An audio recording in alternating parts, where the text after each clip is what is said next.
with Krishna. That is the problem. That is the problem. We connect with everything except Krishna. That's beautiful. Yeah.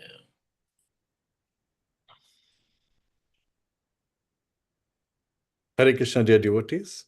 Hare Krishna, Sadhya Prabhu. Thank you for giving me the opportunity. Hare Krishna. So, Hare Krishna, dear devotees, please accept our humble obeisances. All glories to the Guru Srila Prabhupada. All glories to our revered speaker for today, His Grace JIVA TATTVA Prabhu. And all glories to the Samud Vaishnava devotees. Today is Friday, the last day of the busy week. And we are very much privileged. We have His Grace JIVA TATTVA Prabhu who is speaking to us. I should say with us, from the Nectarian Srimad Bhagavatam. Prabhuji is not new to be introduced. He's been so generous, so kind, and he's been with us for a very long time. Every month he's here with us. So Prabhuji, we're very grateful for your association and rendering this important service. So we may put the verse on the screen and then you may take it over from here. Hare Krishna.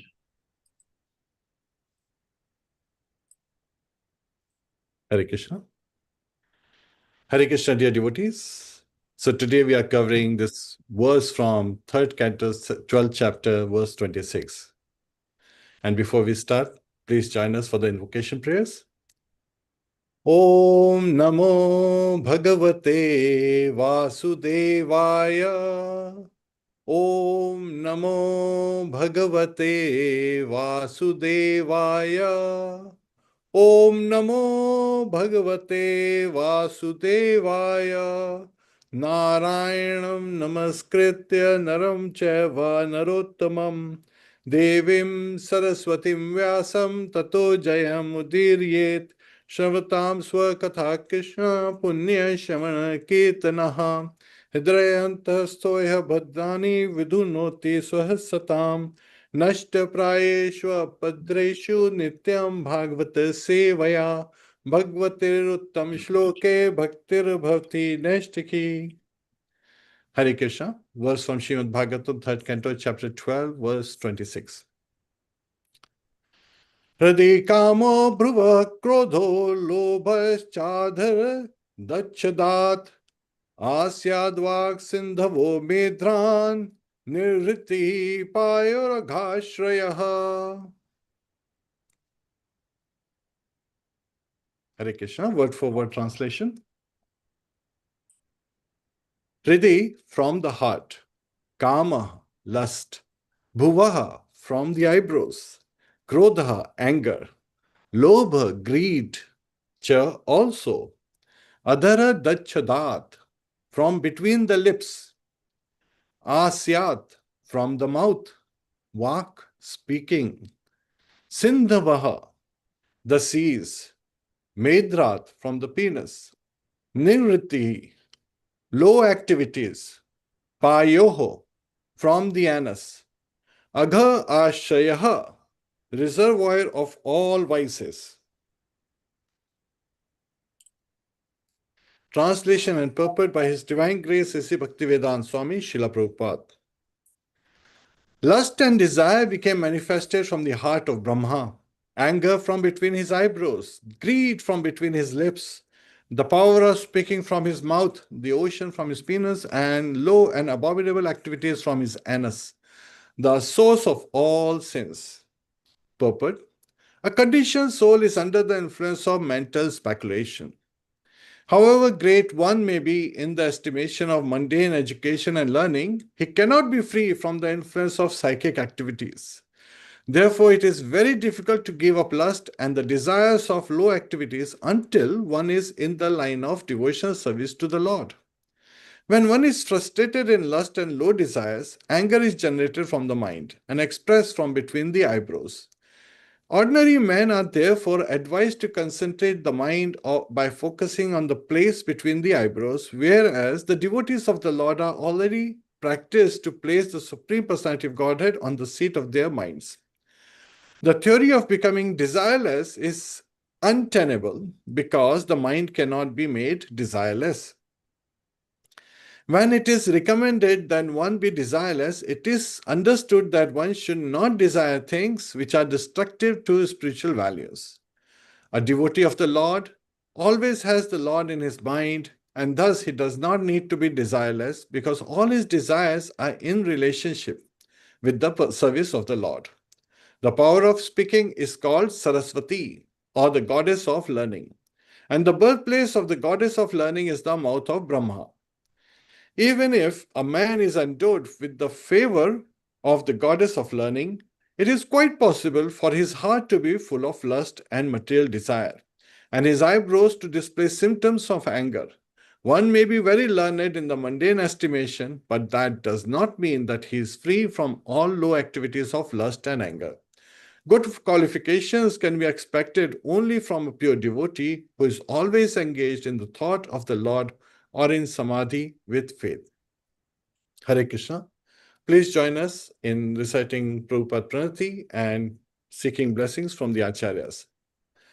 Namo Vishnupadaya Krishna Prishtaya Bhutale Srimate Bhakti Vedanta Swami Niti Namine Namaste Saraswate Deve Gaurvani Pracharine Nirvishesha Shunyavadi Paschatya Deshitarine Om Ajnana Timirandasya Jnananjana Shalakaya Chakshurunmilitam Yena Tasmai Shri Guruve Namaha Mukam Karoti Vachalam Pangum Langhayate Girim Yat Kripa Tadaham Vande Shri Gurum Dina Taranam Hare Krishna Krishna Krishna Hare Hare Hare Rama, Rama Rama, Hare Hare. Hare Krishna, dear devotees. So, from some perspective, people would have this tendency of avoiding some specific part of Bhagavatam, but in reality, every part of Bhagavatam is filled with so much knowledge, so many lessons that we can take. And have you ever wondered why our mind sometimes is our greatest friend and at other times our worst enemy? As Srila Prabhupada in the purport has so nicely provided those inferences. And why is it that in one moment we desire to chant sincerely? We want to grab the beat bag and we want to chant Hare Krishna, Krishna Krishna, Hare Hare, Hare Rama, Rama Rama, Hare Hare.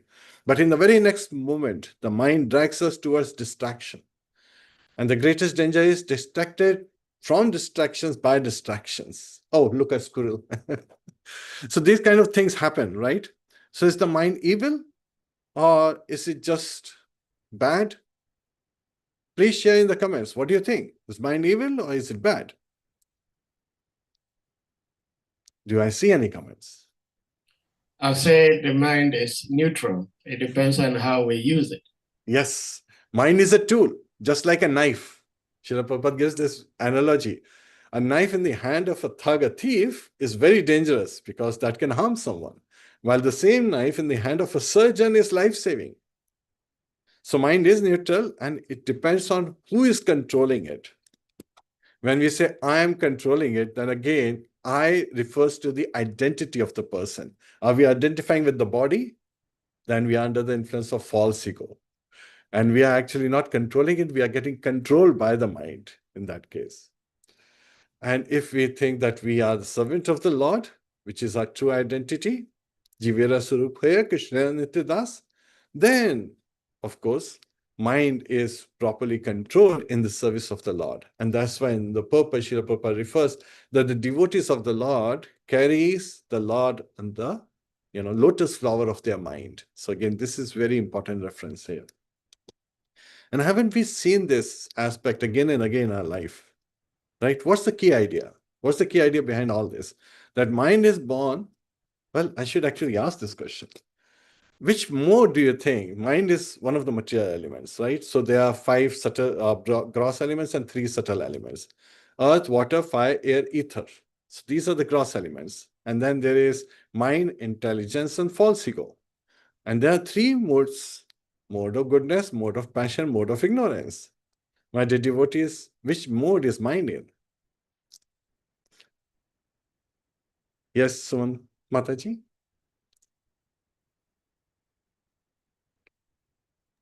Hare Krishna Prabhuji, then now all goes to Srila Prabhupada.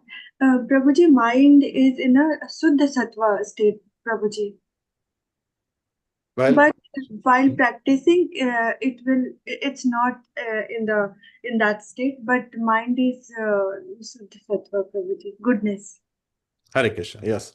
Mind is in the mode of goodness. Shuddha Sattva is transcendental to the three modes of material nature.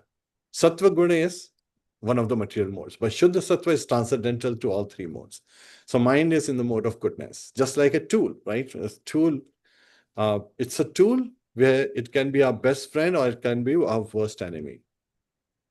And we understand from this perspective that it is not mind that is under, this influence, but it is the medium which causes us to take birth after birth in this material world if we don't properly guide it, if we don't properly, control it. But under the false ego, it becomes entangled in lust, anger, greed, and sinful tendencies. Now, one of the important aspects I saw in this particular verse, it ends with the word aghashaya. So let me give you the setting here. Maitreya Rishi, the sage Maitreya, is revealing the birth of Lord Brahma to Vidur, Vidwan Vidur. We are calling him Vidwan Vidur because after the lessons is complete, he is referred to as Mahatma Vidur. And Vidur is as eager to hear about Lord Brahma's birth as he was hearing Lord's glory. So again, Maitreya Muni, he understands Vidur's heart and he says, till now I have given you the glories of the Supreme Personality of Godhead. Now let me tell you about the birth of Lord Brahma. Now, why would he be interested in hearing about a living entity of this material world, right? Lord Brahma is the first living entity, the supreme entity of this material world. Well, just like we are all, interested in hearing about the Supreme Personality of Godhead, he is the Supreme Father. Aham Bij Pradha Pita, Lord Krishna says in Bhagavad Gita. Yet at the same time, we all as children are eager to hear about our father. We want to know, hey, what did my father do when he was my age? What school did he go to? Was he a good student? Was he not a good student? And so forth. So here, many of these aspects that Maitreya Muni is revealing is showing how this universe and the various other living entities came about in this universe. And as Lord Brahma was entrusted with this responsibility to do creation. So again, that reference takes us back to Brahma Samhita. So it was Lord Brahma when he woke up, and of course in the second canto also it is elaborately described, he could not see anything. Means it was apparently the effulgence because of the lotus flower, was there. He was able to see around him, but everywhere else it was dark, and he was wondering, who am I? Why am I born here? What's the purpose? And he was trying to find the cause of his origin. And as he was trying to go through the stem, because when he looked down, he could see the heavy waves and Lord Vishnu on Ananta Shesh. That was very fearful. So anxiety, fear, even anger came to his heart because he was trying to find, but he was failing in his attempt. Until he heard the word tapa, tapa, is meditate on me. And he sat down in meditation. And from the heart, Lord revealed to him true knowledge. And that's where in Brahma Samhita he said that from the flute of Lord Krishna came out three personalities who actually instructed Lord Brahma. And now these three personalities, many of you may already know it, it's in Brahma Samhita. There is Goddess Saraswati, and of course, the speech is controlled by Goddess Saraswati.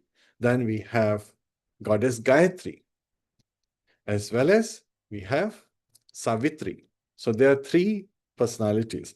And for those who are Brahmanas and who aspire to take that second birth, when we do our various 3 times Gayatris, there is, of course, the Brahma Muhurta is the best time to do the chanting, but 3 times a day we have to do Gayatris, as instructed by the spiritual master. And this is for 3 Varnas, not just for Brahmanas, but also for Kshatriyas and Vaishyas. But those who have actually taken initiation, so Srila Bhakti Siddhanta Saraswati Thakur, he started this. He started giving initiation to people who were good administrators to be in the Kshatriya clan, and those who were very good with business as well as great with trade and so forth, and also some of them were even farmers. He would give them initiation in the Vaishya class. And today is a very auspicious day because today is Srila Bhaktivinoda Thakur's appearance day. I just happened to see it when I was looking at the GCAL calendar. And here, during 3 times a day, the first one is Goddess Gayatri is driven. Again, during her time that we do the Gayatri mantras. Then at the noon time is Savitri, and then in the evening time it is Saraswati. So those are the 3 times, and it's being commanded by these 3 personalities. So in reality, our life is filled with so much bliss if we follow the instructions, because we get amazing boons. Now, somebody could say, why do we have to chant Gayatri 3 times? There is a beautiful story behind this also. I'm taking you weaving a story within the story. It's just that we will come back. It's because that once Lord Brahma, he was ready to perform yajna, and Goddess Saraswati was taking so long that the muhurt was passing, and the Brahmana said, "Dear Lord, when will mother arrive?" So at that time, Lord Brahma realized that, Saraswati won't make it in time. So he was hoping for a solution. And then Goddess Gayatri came and she said, you know what, I'm also your consort, so I'll sit beside you. And so they performed the yajna. And when Goddess Saraswati came, she was angry with Brahma. So this is between husband and wife. We won't discuss that.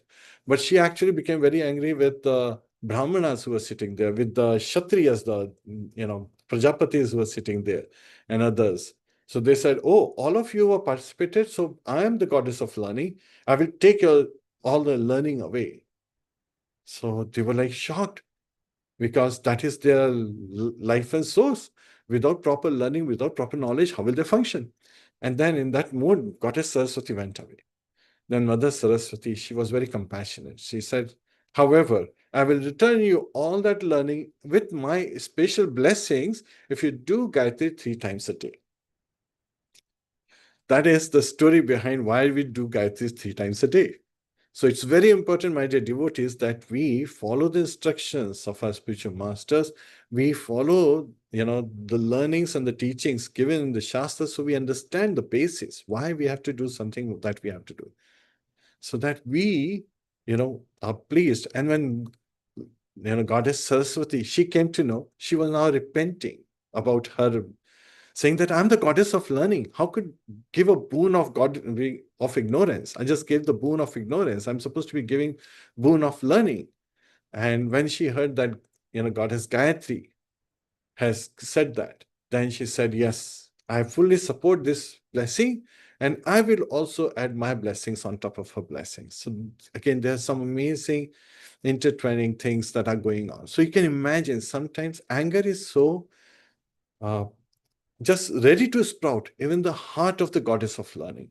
What to talk about we mere, living entities in this human bodies. So this is a very important lesson to learn, that, anger is just lurking around and is driven by the lust, because her position was taken by, her co-wife, Lord Brahma's co-wife. So she felt her position is challenged, but it was not challenged. It was just substituted so that the activities can continue to go on. So again, sometimes we think that we are so important in this world, but in our absence, the world goes on. This is a true fact of life. So we have seen so many examples in our life itself that things must go on, the show must go on. And similarly, Lord Krishna's show always goes on, whether a living entity is there or not, because he is Atmaram, he's always satisfied. So in this chapter, when Sage Maitreya Muni is revealing this, he starts with the various personalities of his Chatur Kumar, Sanak, Sanatan, Sananda, and Sanat Kumar. They are born. And they are born and they decide to stay in the body of, boys, just 4-5-year-old boys. And they don't want to wear clothes and all that, because boys at that age, if they don't wear clothes, nobody minds. And then he said, create progeny, because that was the responsibility of Lord Brahma. When the father has a specific duty and the children, they don't help with that duty, father is bound to get angry. And so Lord Brahma is becoming angry. But then he also, once again, there is a reference in chapter 11 as why the Chatur Kumaras, Canto 11 has this reference. They refused to create progeny. They said, we don't want to engage in this material world, in this material activities. So here they are,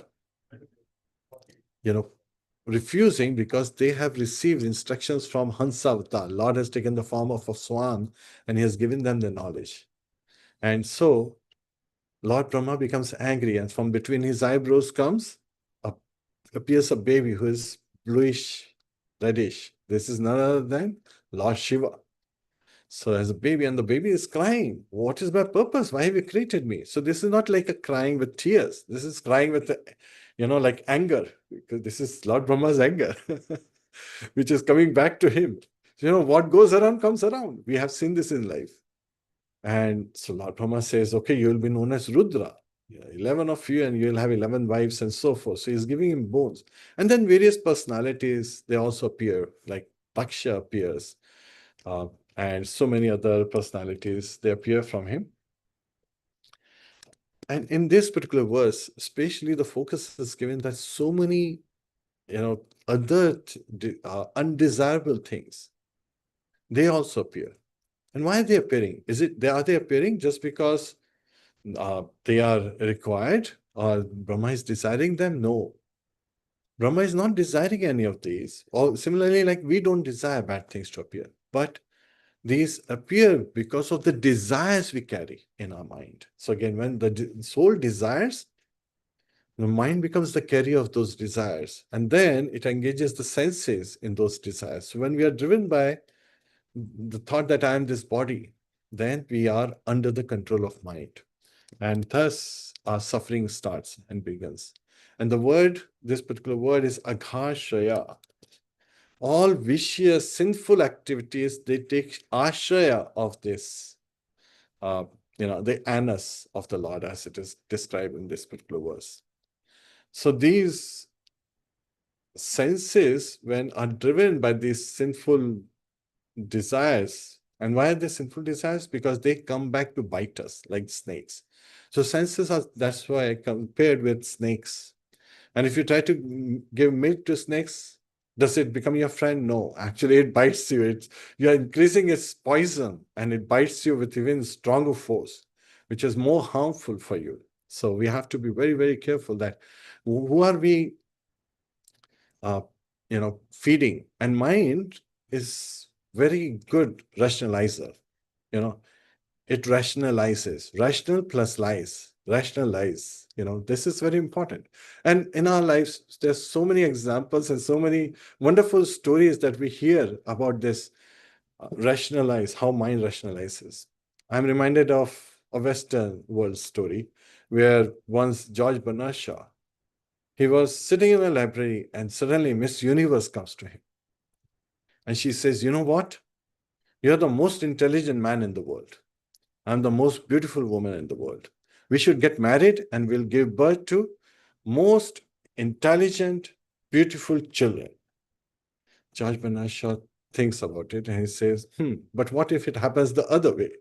That we give birth to children who are ugly as me and dumb as you. So we have to be careful. Mind rationalizes.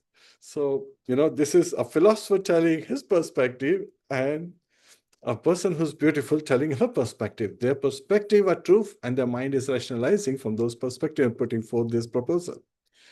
And not just this, even our lives. Means again, I'm reminded of after having passed my bachelor's in electronics, I had applied to various institutes, and I had received an offer from IIT Bombay for my MTech degree. And I was like, wow, this is amazing. let me do this because it's full scholarship. Plus, they will give me a stipend. They will give me 2-bedroom flat. Everything is covered. I don't have to worry about it. And at the same time, I was also giving interviews for, jobs. So I went to this interview, and this is with a premier R&D company in India. It was like the first big R&D challenging. All the multinationals were not even there in India at that time.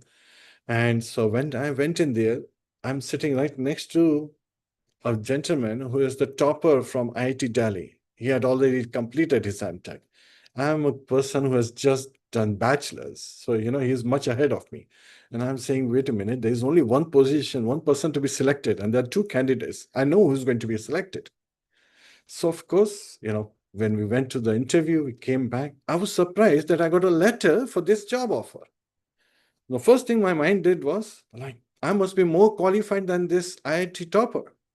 So I should, take this job. There's no sense of me doing IIT, MTech from IIT Bombay. That was my mind rationalizing to me, and I took to that. Now, I went and I joined this organization, a premier organization, and my boss was one of the personalities who was sitting on the interview board. So when I met him, I asked him, it's so amazing that you guys selected me while you rejected that IIT topper. He's like, yes, we understand why we selected you. I said, so what did you see? He said, what we saw was that he would have left for US within a month, while you're going to stay here at least for 3-4 years. They wanted a candidate who serves. So that made me humble. This is where my mind was rationalizing that I'm more qualified. But in reality, that person was so qualified that he wouldn't even accept that particular offer, even if it was offered to him. And he was a real gentleman. When I was talking to him, he was, conversing as if like he's my buddy. We were talking in a real, friendly manner. And we stayed in touch for quite some time. Yet at the same time, how mind rationalizes is another example in this case. And similarly, not just us, Srila Prabhupada, so many stories he has shared, where he talks about 2 frogs. They fell into, a milk can. Now, sometimes people say, how could 2 frogs fall into a milk can? Well, this is an old story. There is a concept that in India means, milkman has the habit that the milk he gets from the cow is so rich. But then from so many cows, he can only make so much money. So there's a tendency to mix water in it, right? So you must have pulled down some water from the river and poured it in. Well, what happens is 2 frogs came along with it.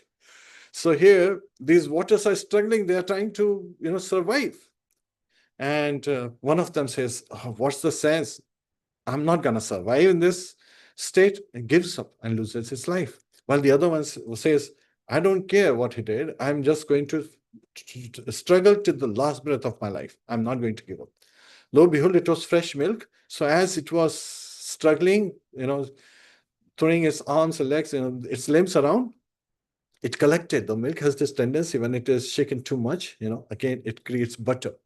So a lump of butter was created, and it was able to stand on top of this lump of butter and jump out of the can. So again, here there is an example that one who never gives up, in long run, bound to succeed. But who gives up has already accepted defeat. We should never give up. We should never give up the positive vibes, the positive attitude, the positive teachings that we get in our lives, the positive directions that we have received. Those who give up and say, we cannot correct ourselves, are showing the example. They are actually truly fallen. Not a person who has fallen down on the road is considered fallen. The person who fails to get up, fails to make corrections, is the one who has fallen. That is the true definition of fallen state. So many times we have seen great personalities. They fell from their position.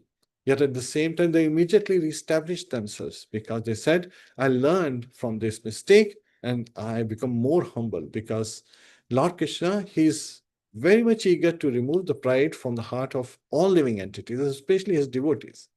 We hear about Govardhan Leela, where Lord lifts Govardhan on his pinky.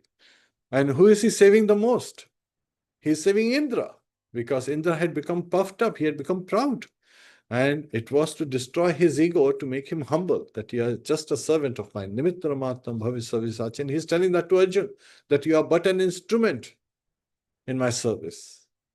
So this is to make us realize that we are just an instrument in Lord's service. And if we try to engage in our sense gratification, it will not be the way. So today in this talk, I would like to cover, like I always do, an acronym. An acronym, you should not look at it from the worldly eyes, but also from the spiritual eyes. The acronym is MENTAL, MENTAL. So first, we have already been talking about mind is just a tool. So mind as a tool is neither good nor bad. It depends on its use. And who is using it and why they're using it is most important. Then, as a reflection of the activities of my mind and how it's being used, comes E, which is the ego or eternal identity. Are we using the mind with the influence of the false ego?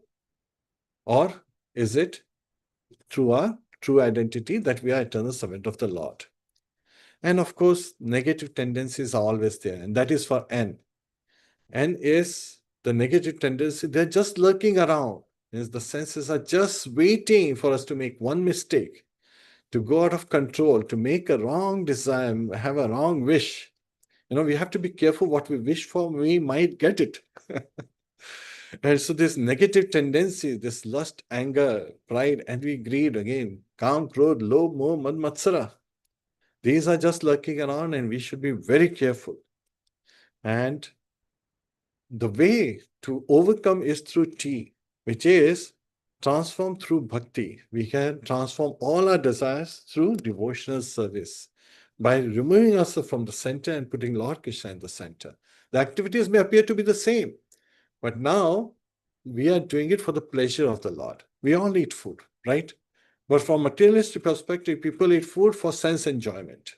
But from devotional perspective, we understand that first bhoga has to be prepared, offered to the Lordship, and the bhoga has to be sattvic in nature, mode of goodness, because that's where we derive the maximum benefit. You offer the food to the Lord as Lord desires, not as we desire. So Lord has already identified patram pushpam phalam toyam yome bhakta prayachati tadam bhakti upritam ashnami prayatapana. So if a devotee of mine with love and devotion offers me patra, leaf, pushpa, a flower, phalam toyam, phal is fruit and toyam is water. Such simple are the needs of the Lord. Yet at the same time, we should not try to make it that simple. We should make it very auspicious, just like in the 16th, 17th, 18th chapter of Bhagavad Gita, Lord is revealing what is the kind of food in the mode of goodness, what causes happiness, long life. It is juicy, it is fatty, it is wholesome. So when we are preparing for the Lordship, we should prepare accordingly. Yet at the same time, Lord can eat unlimited. We have to be limited. We have to also be careful. Srila Prabhupada gave a very simple formula. Fill, half your stomach with food, 1/4 with water, and leave 1/4 empty for air so that the whole food can be properly digested. What people do is they fill their food, stomach first with food, then they engulf more in water because their concept is, take a jar, you put big pebbles in it. Then you put small pebbles, they will still adjust. This is the sweets. And then you put water, that will also adjust. It's not overflowing yet. It's the wrong analogy to use. The analogy was meant to use is like those big rocks that you are putting in the jar are the most important things in life. Then comes what you little wants and little less important things, but they should still be there because they're part of your duties. And then you put water. Sometimes people use the analogy of tea there. Let's put coffee or tea because there's always time to be, to stay awake. Let's not use analogies incorrectly. We have to use them properly with proper understanding. And so it is very important for us to realize that in life, things are there in a specific order. Just like when we, at night, we have to go to sleep early. Why? Because that determines our next day. If we stay awake late at night, going to parties or going to, activities in this materialistic world for sense enjoyment, that will destroy our next day. And when the next day is destroyed, that will destroy our next week. And when next week is destroyed, that destroys the whole month. When the month is destroyed, well, forget about the year and the life onwards. So we have to make the correction now. Tomorrow never comes. Don't procrastinate to put things for tomorrow. And some interesting aspects, as I was reflecting on some of these, we have so many things going on in our life where mind, is like, sometimes a person may feel like my mind is just like a phone battery, right? It's fully charged at Mangal Aarti, but by breakfast, it is already at 5%. And it's calling for low battery. And I need to eat prasadam immediately. So those are the tendency we have to avoid. Mangal Aarti is the time when the Lord is just taken sweets. He's in his best mood. And then when you go in front of someone who is in his, sweetest mood, you can get all kind of blessings. But don't ask for material blessings, Tasyev heto pratet yo vido na labhyate pramatam udaryatha. So again, when we are seeking for something, we should not be asking for things of this worldly things in this material world, which can be obtained from the highest planet Satyalok down to the lowest planet. But we should be asking for transcendental things. And the most important aspect is to ask for more service and to ask for sadhu sangha, to ask for devotee association. That is very important. And so this is where we come to A, association matters. Our association defines who we are. So mind is shaped by sangha. So if you want to control the mind, trying to do it alone, there's so many distractions. Better is to do it with the devotees by engaging in devotional activities. We want to engage, when we are in the association of devotee, we want to engage in Ishtagoshti. Ishtagoshti is glorification of the Lordship. Like we see in Bhagavatam, there is constant glorification of various association. We see that it's starting with Sutta Goswami reciting Bhagavatam at Naimisharanya to the sages who are headed. Their spokesperson is Shaunak Rishi. And he's revealing that this Srimad Bhagavatam he heard from his instructing spiritual master, Shukdev Goswami, at the bank of Yamuna, bank of Ganges. In this case, Jiva Goswami reveals that it was actually bank of Yamuna, but after Sangam, Yamuna is also called Ganga. So here, to Parikshit Maharaj in the assembly of great sages, where his father is there. So many great personalities are there, even demigods are there. Yet at the same time, Shukdev Goswami is carrying on because that's the question asked by him, of him, by Parikshit Maharaj. He's responding to that.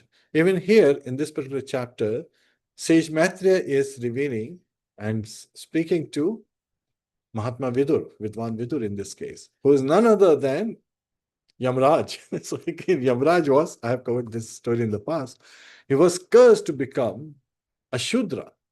And he became a Shudra. Yes, he was born, his mother was a Dasi. Yet who is his father? Who's his, birth father? None other than Srila Krishna Dvaipanya Vyasdev.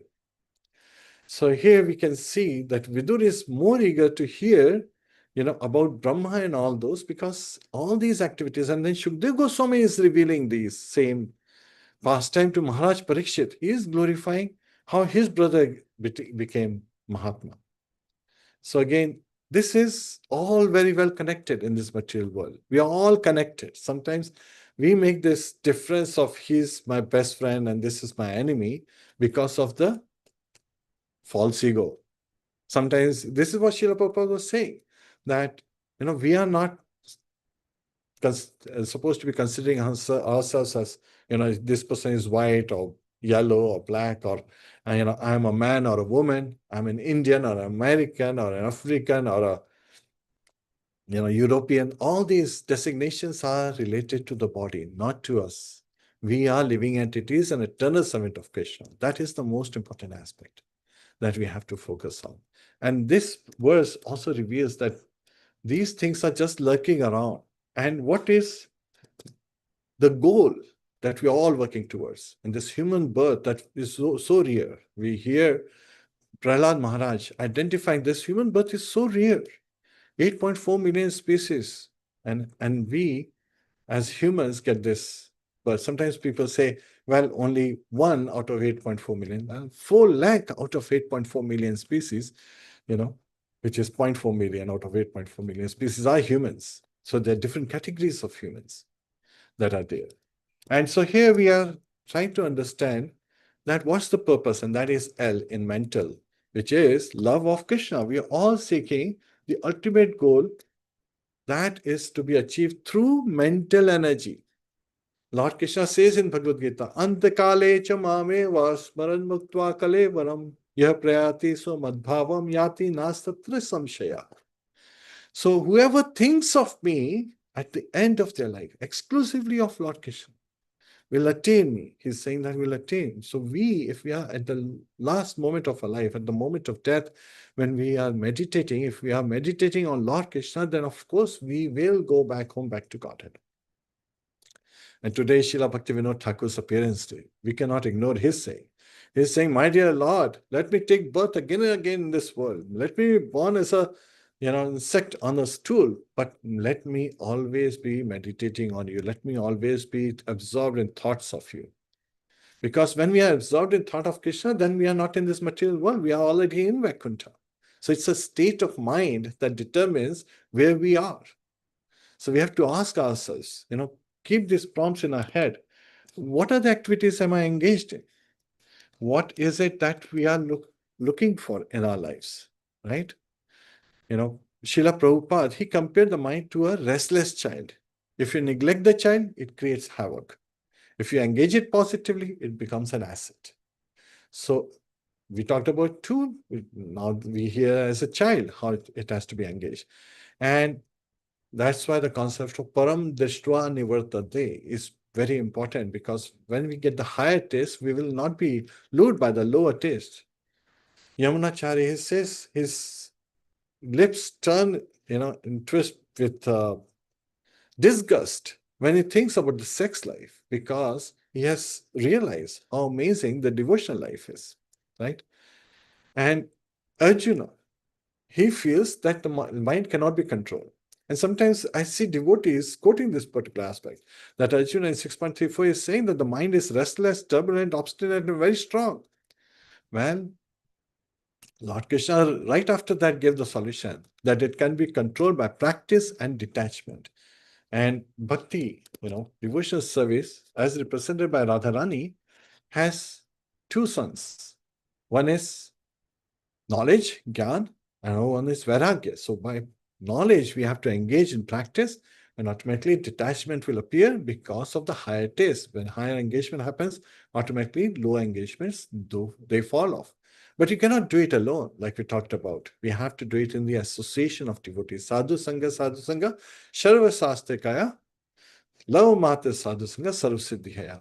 Even the 1/11th second of a Sadhu Sangha in Ishta Goshti can help us deliver. In Mushti Goshti, it will only destroy us. You understand what Mushti Goshti is, right? Wrestling and fighting, or having arguments. Even the questions in Shrimad Bhagavatam, we see personalities, they're asking questions. Asking questions is the greatest asset one can have. Yet at the same time, those assets is not to show like, oh, we want to know this.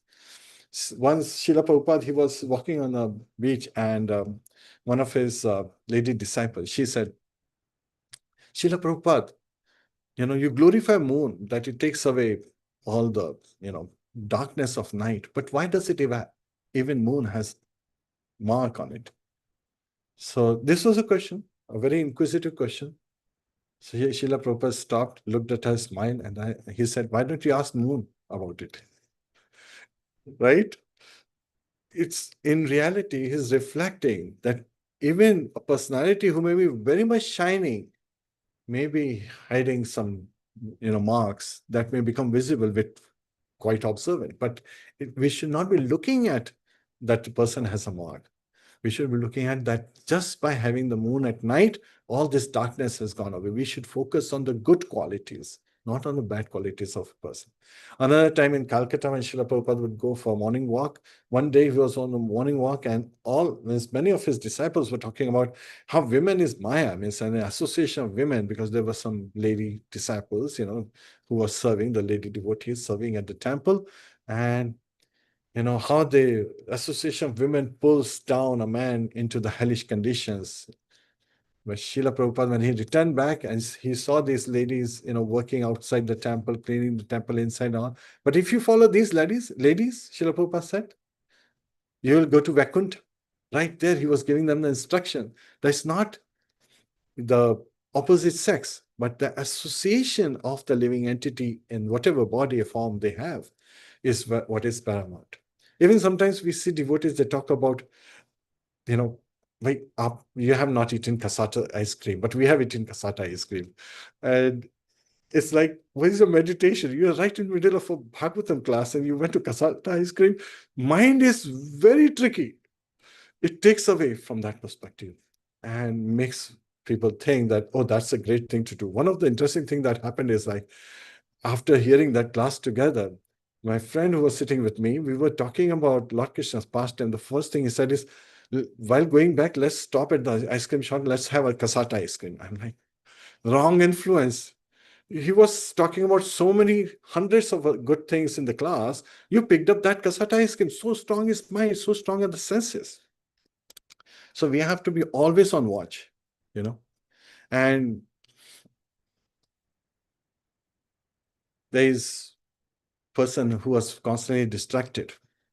And this was a very senior devotee. So in the middle, the speaker asked him, so where is your mind? And the person was very intelligent.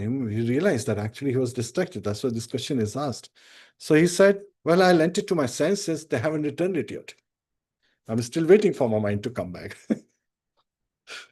This is what happens. Mind is very strong. Sometimes we say, mind your business, but our mind minds everyone else's business, right? Except Krishna's. So what only business our mind should be minding is Krishna's business. We should always be engaged in Krishna's business. That's the focus we have to engage our mind in. But it has this tendency of minding in everyone else's business except for Krishna's business. And we talk about mindfulness. There's so many influencers on social media and YouTube and everywhere. Means they're talking about mindfulness. That doesn't mean fill your mind with all abominable thoughts. No, it's being present, being self-aware of where you are, what you are, and why you are engaging in various activities. So always starts with why. But why also has a predecessor is who. Like we, living entities, cannot be desireless, as Srila Prabhupada reveals in the purport. We are always having desires. That's another symptom. So consciousness is another symptom of the presence of soul in this body, but desire is a symptom of the very existence of soul. The soul will always have desire. Now, desireless doesn't mean that we don't have desire. The desires will be there, but those desires should be aligned with Krishna's desire. What the Supreme Father is asking, we should be actually giving him. And what a father wants, you see a father coming back after a long day of work. If he sees his children smiling, oh, dad is here, they're jumping, happily going and hugging him. He forgets about all the things that happened at work, how tired he was throughout the day. His complete mood is completely transformed by those smiles of his children, the loving hugs he's receiving from his babies. That's what Lord desires. He's more eager for our love than we are eager for his love. And that love of Krishna is something which is like, as covered fire in our heart. We have to just uncover it. And that love we have to give to the Lord, our Supreme Father, so that we can get true reflection in our lives. So here today I covered the acronym MENTAL. M is for mind is a just tool. So we have to use it with proper understanding, with full awareness, mindfulness, not mindlessness. And when we are mindful and self-aware who we are, then we should be engaging as an eternal entity. So again, E is for ego or eternal entity. How are we engaging ourselves? And then N is for negative tendencies, because we have to be very conscious what we are desiring. We cannot be desireless, and our desires determine, what kind of engagement we are going to be in. Means, are we going to put ourselves in the center? Or are we putting Lord Krishna in the center? And the moment we make a mistake of saying, we have always put it in the center, today let me put myself in the center. Well, the negative tendencies, Kam, Krodh, Lobh, Moh, Man, Matsara, they're just lust, anger, pride, envy, greed, and delusion, just ready to take over. They're like the snakes who are just lurking and around. And so we have to transform all these desires. How do we control this desire? How do we completely subdue, eliminate, not subdue, just eliminate all these negative tendencies, which is agha shraya, means they have taken shelter, and agha is, we know, aghasu, right? Serpent-like tendencies. We can transform them through bhakti, through devotional service. But performing bhakti alone, is it easy? Not easy. It becomes easier when we are doing in the association of devotees. So that's where A comes in. Association determines who we are. It identifies us. Sometimes people use the word birds of same feather fly together. That doesn't mean the color or the looks. It means the mindset. People with the common mindset, they stay together. That's why we have Chamber of Commerce. All the people who are interested in business and administration, they join the Chamber of Commerce. Those who are engaged in defense, they join Army, Navy, Air Force, because together each achieves more. That's what a team is, TEAM. Together, each achieves more. So together, when we are in the Sadhu Sangha, we achieve more.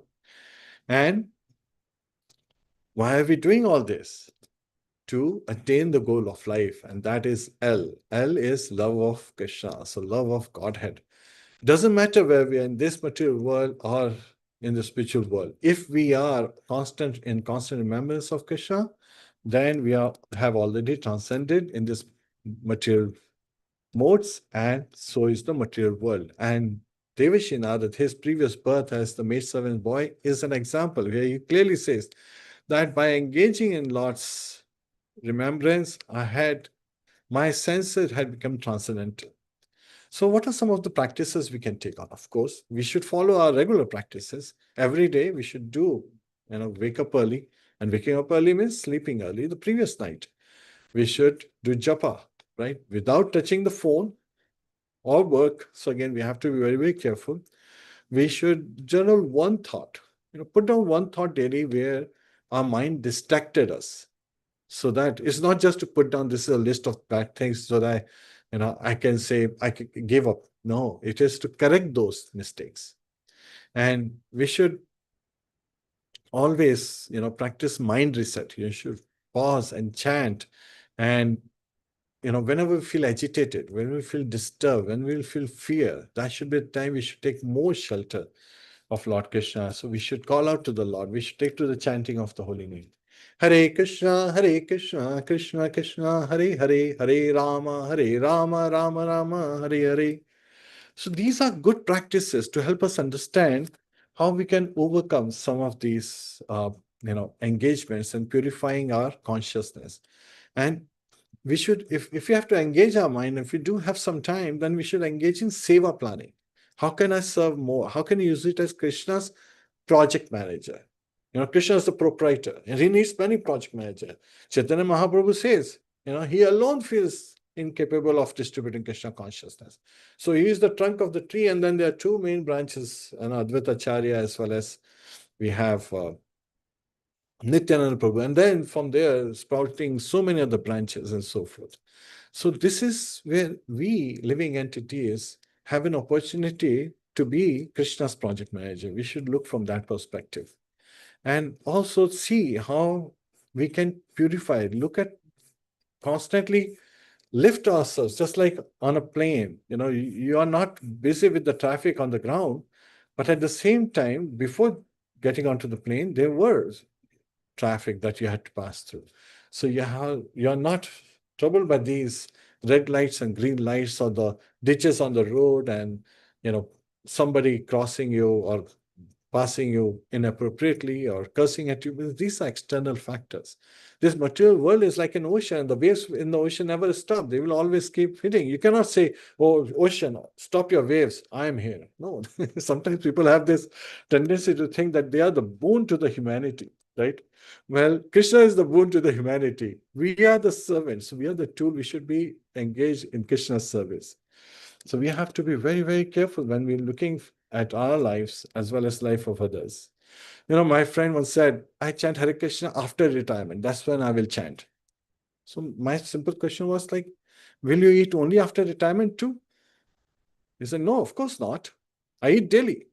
So our response was, of course, then chant daily too. It's the real food for the soul. He's chanting now, though he's still working overtime. So, okay. Yes, sometimes we have to work overtime, but start chanting now. Sometimes people have this tendency to procrastinate. Another example of our mind rationalizing. So we have to see in our lives, in our practices, how we can stay humble, how we can keep Krishna in the center, how we can understand that everyone, Samadashina means everyone, every living entity is very dear to Lord Krishna. And yet at the same time, we discriminate the association. Just because everyone is very dear to Lord Krishna, we should not associate with non-devotees. We can give them association. We can teach them to take to devotion service. We can invite them to have prasadam with us. Sometimes there are ladies who say, oh, I'm in the company of non-devotees. What can I say? They're eating meat, eggs, and all kind of abominable things. Yet I am a very good devotee at heart. If we are feeling that we are a spiritual being and you are in this material world, so we are not of this world, we are in this world. We have to help others realize who we truly are and improve our association. It's not that we are all born in sadhu sangha, but we, through our transformation, by our example, not by saying, but by showing. Children, they are very smart. One thing I have learned, they observe what the parents are doing. Many times, when myself and my wife Devi, we were, serving as teachers in the local Gurukul. Here, the parents would come. They say, and we would ask them, why do you want your children to learn all these things? Their perspective was, we would want them to learn our Sanskriti. Well, I said, then you should teach them. Then their first response was, well, because we didn't learn it, we want them to learn it. The kids are hearing that too. Our parents didn't learn it. Why should we learn it? That's the first thought the kid is thinking. Like, they never paid attention to this.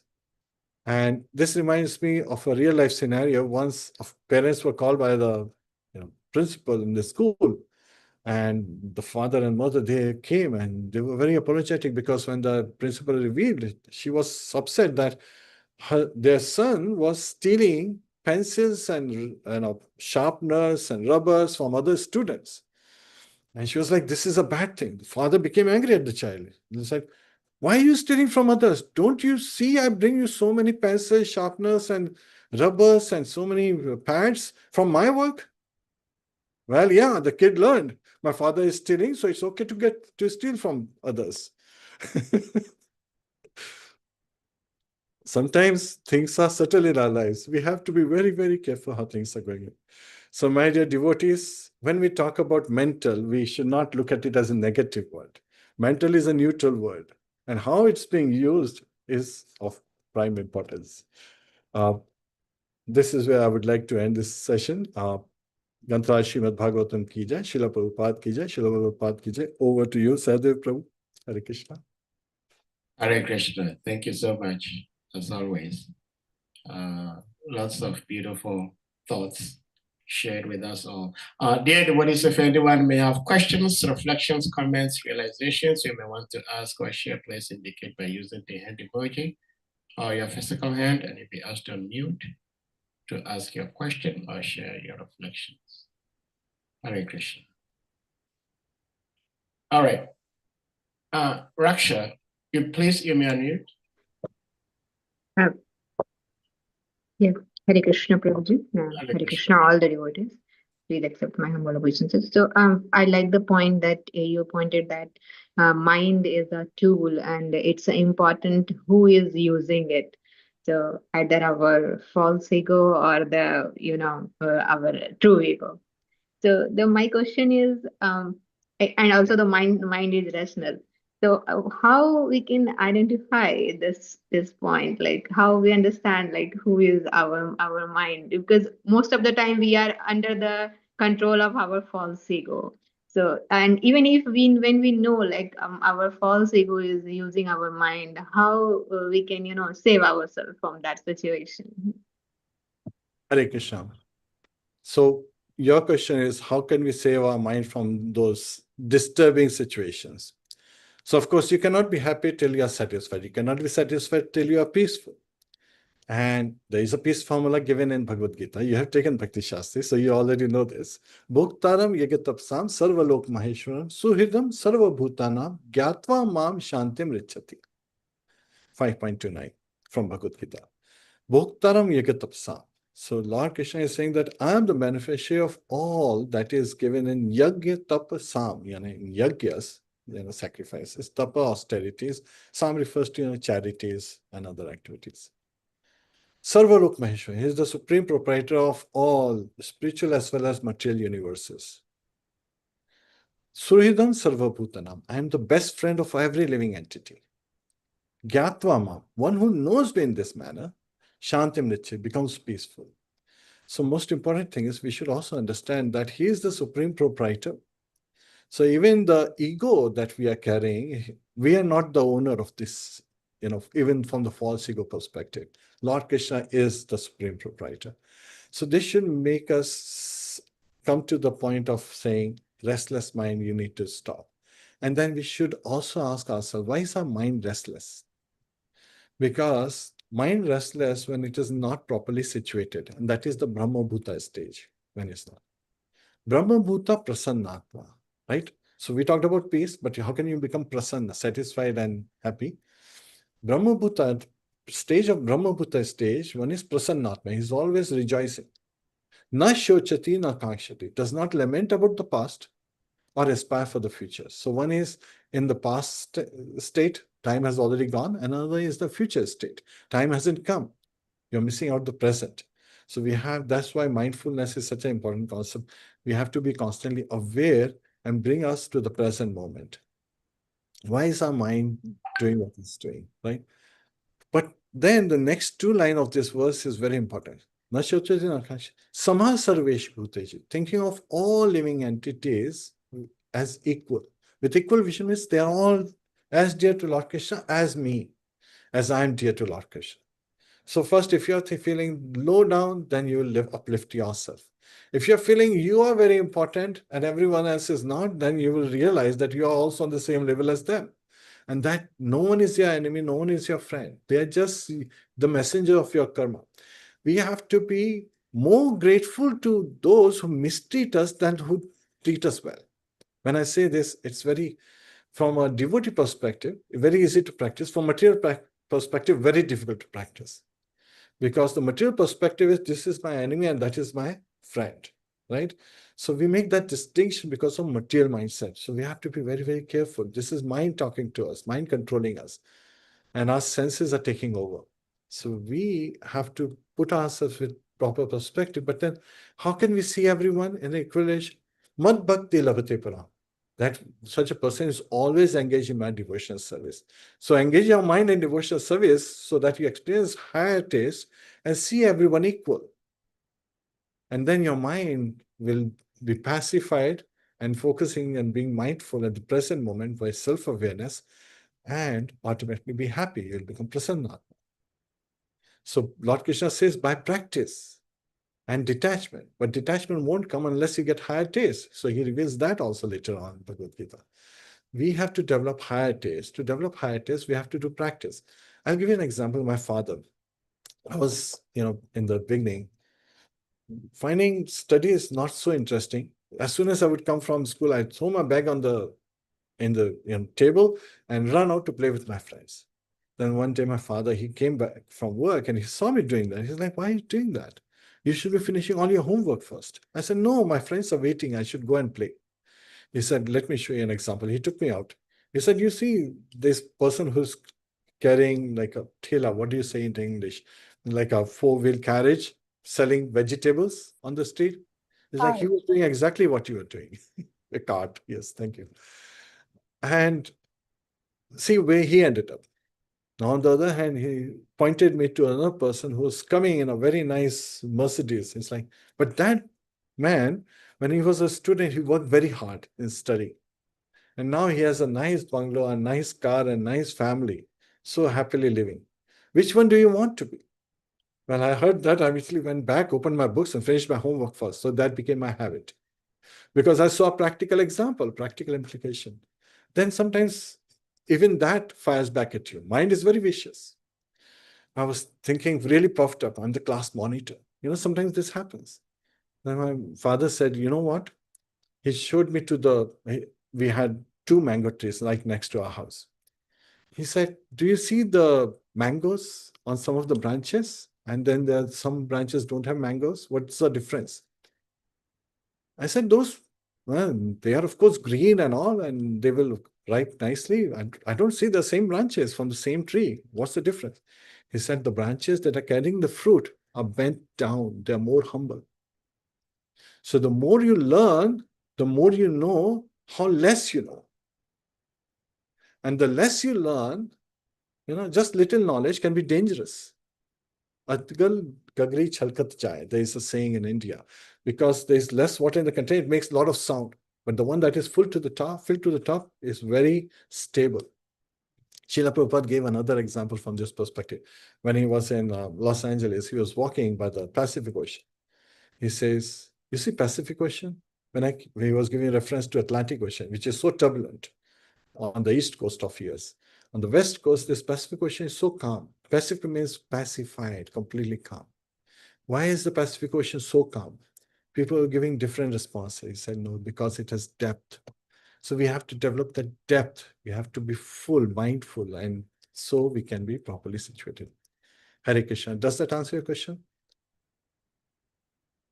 Yes, Prabhuji. So I understood the 2 points mainly. That why I got it. First is the practice that I should follow, or we should follow, and second thing is the practice with the self-awareness. Like we always be aware about our thought, how we are thinking about the other people. So and this is the main thing what I got. Yeah. Thank you so much. Yeah.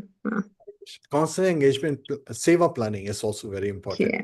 And Yeah. it becomes more successful when you're in the association of sadhus, association of devotees. Hare Krishna. Hare Krishna. Suman Singh Devi, please you may unmute. Hare Krishna, Prabhuji. Danvatana Mangosh to Srila Prabhupada. Prabhuji, my question is, when someone is not familiar with our mindset, then our past karmas, he are just trying to just he or she is just trying to do the past what I have done, Prabhuji. So he is just trying to wave out with their behavior, Prabhuji. So in that case, if they are taking all the sins means in creating nuisance in any devotee's life or anyone's life, so how to stop means how if someone don't want them to suffer further life after life also, so what should be done, Prabhuji, in that case? Could you elaborate? Because I got multiple directions from your question. So you're talking about someone who is taking example from your life and using it From my against life. Hare Krishna. Is that what you're saying? Yes. That, oh, you did this in the past, No, so Prabhuji. I can also do it. Is that the No, example they're doing? no, Prabhuji, what is my question? Like, some people are there who are not of the same mindset, Prabhuji. Yes. So they create problems, like many different problems where we suffer, and we think that okay, these all are our past karmas, which is coming into in our life, right? So in that case, Prabhuji, we are suffering it now at present moment, but the person who is creating the nuisance, Prabhuji, he or she is going to suffer in life after life. So to stop that problem in his or her perspective, Prabhuji, I don't want to suffer them also, Prabhuji. So how to stop that, Prabhuji? Hare Krishna. So this is a very deep question, yes. And today is Bhaktivinoda Thakur's appearance, and so many questions that people are asking is reminding me of his teachings. Kill them with love. So that's what he talks about. Srila Bhaktivinoda talks about that first is in our mind, we should pray to Krishna for them, but also thank Krishna that they are in our lives so that we, are finishing our bad karmas, the reaction of our bad karmas from the past lives. Sometimes the agent doesn't suffer because they have already been part of the suffering in their past lives. I'll give you an example of from Bhagavatam, King Chitraketu, right? He wanted a son. He had, a million wives, and all of them were barren. So by the mercy of Agastya and Narad, he was able to get a son. And he was told that this son will be cause of your happiness and distress. So he names his son Harsha Shoka. Harsha means happiness, Shoka means, distress. And the son dies at early age because the co-wives, the other wives, they poisoned this boy. And afterwards, when he was crying, he and his queen were crying, holding the dead body of their son. I guess it was Devashi Narad. He appeared along with the sage, as well as they asked, "Why are you crying?" I said, "My son, is dead." So at that time, Devashi Narad, by his spiritual potency, was able to bring that boy's soul, make it visible to them, and said, "Your parents are crying. Why don't you enter the body?" The soul clearly says, "Which parents are you talking about? I have taken so many births, and so many times I have taken birth, and I have had so many parents." So that caused immediate renunciation in the hearts of King Chitraketu and his queen, and all the other queens who were lamenting. They realized. In reality, then Devashinad, which is in Padma Puran, further elaborated, reveals that this son had actually suffered in his past life by the association of the king. And so he was just returning the favor back. So that distress was because he had been distressful by the behavior of the king in the past life. He was giving that distress back in the form of dying as his son causing. So sometimes the same child can become the cause of joy for the parents, and the same child can become the cause of distress for the parents. However, we have to be always, as parents, and this is going to be my next class, always be focused on our duties. Our duties is not to just say lullabies and give them all they want. Our responsibility is to make sure that we have to deliver them. Same thing is the responsibility of a husband, to make sure that, whoever he has married, he can only marry with the mindset that he can deliver his wife, because the wife follows the path of the husband. But we also see the examples many times that the husband follows the path of the wife also. So wife also has to make sure that the husband, is properly guided. A spiritual master has the responsibility, and the teacher has the responsibility. The mentor, the coach have the responsibility that those who are the coaches or mentees or the students or the disciples. Disciple means one who is ready to be disciplined. That they are disciplined to be able to follow the path of perfection. And the perfection is from their different specific goals. Yet at the same time, the main goal is always Krishna consciousness. All other goals are just derivative goals, but the main focus is for the pleasure of Krishna. So when we are engaging with them, we should engage with them from that mindset that, okay, you are doing this, yet at the same time, it is my responsibility. We have to carry out our responsibility with love, not with arguments. Sometimes, even the acharyas say that Arjun was killing on the battlefield, but he was using anger. But it was for the love of Krishna that he was killing them. So when a child is when a elder brother or sister is chastising the younger brother and sister to serve father or parents, in this case, it's not that they are enemies of their brothers or sisters. They are doing it so that the parents can get served properly. And then the younger ones can learn how to love the parents properly.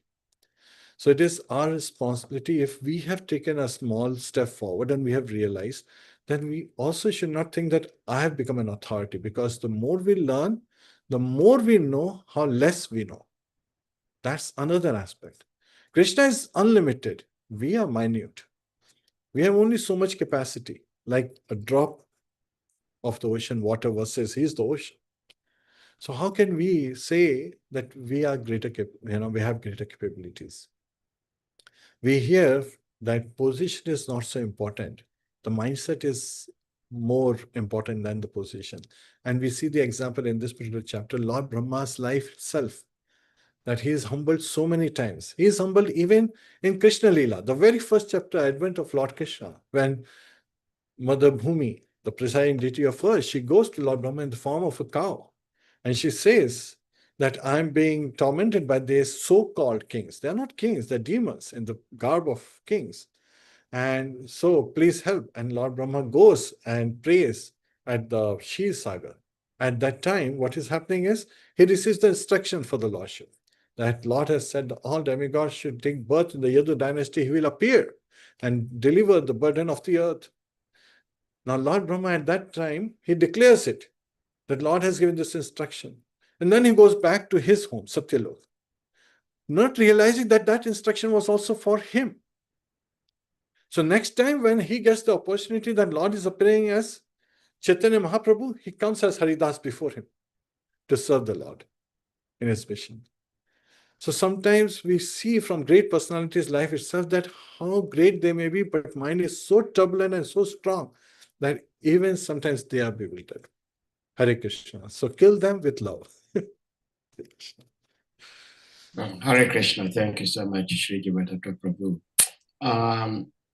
I had a question before Suman Sini Devi asked her question.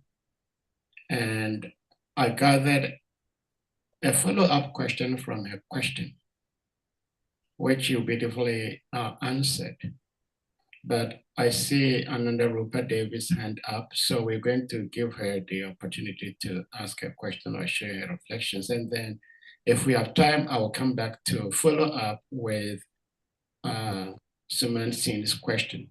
But one quick remark I would like to make, and probably you may correct me. There was a time one of my instructors, while I was in college, he asked me, he says, "Hey, Jarvis, I want to ask you this question. In Africa, do the men control the household or the women control the household?" And I said, "The men." And he laughed at me and says, "You liar." It's the women. And I said, "Yeah, you're right, it's the women." So you were saying, of course, which is scriptural, that the man is supposed to be the guide for the women. But sincerely speaking and truly speaking, from my experience and also hearing from others and seeing from others, actually, if a man is fortunate enough, he will actually be guided by the women. It's the women who are guiding the men and not the other way around. So we'll go to Madhananda Rupa. Please, you may unmute and share your reflections or ask your question. Hare Krishna. Hare Krishna Devi. Hare Krishna. Thank you very much, Sadev Prabhu. And so regarding Suman's question, I wanted to just quickly add something to it. This is a common scenario many devotees go through, that they don't have support and cooperation from their spouses or other family members.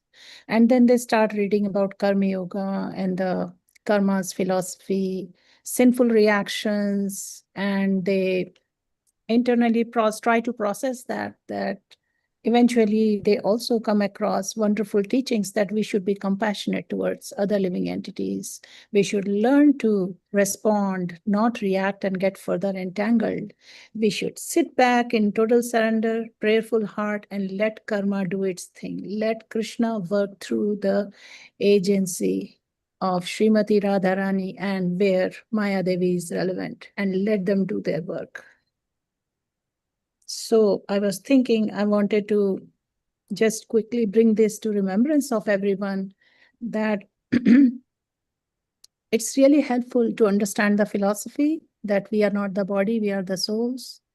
and that we need to constantly pay obeisances, constantly take shelter of the saintly souls, how to practically do it in our real life, managing, because after all, it all comes down to relationships, the challenges of keeping steady with sadhana, where we don't have enough support. And so then we come down to most important subject in spiritual life, prasadam. So, chanting the holy names and prasadam. So often we tend to rationalize when in material consciousness that why me, why can't our family, our household life be like how we see several other devotees, so supportive of each other? And while I have to go through so many challenges, and so first of all, how do I do my own mind management?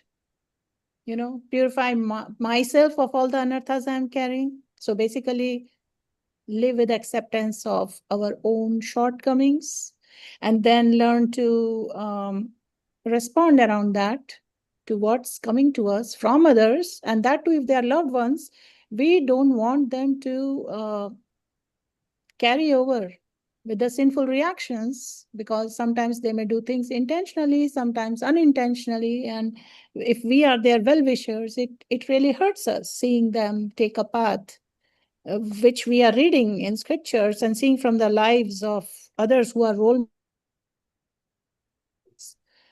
That's not how it's supposed to be. And while we are working on our shortcomings and the gifts we didn't already have since our upbringing, in our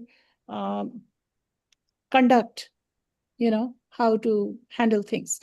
So to put it in a nutshell, I wanted to just say that we should have strong faith in potency of the blessed food, prasadam.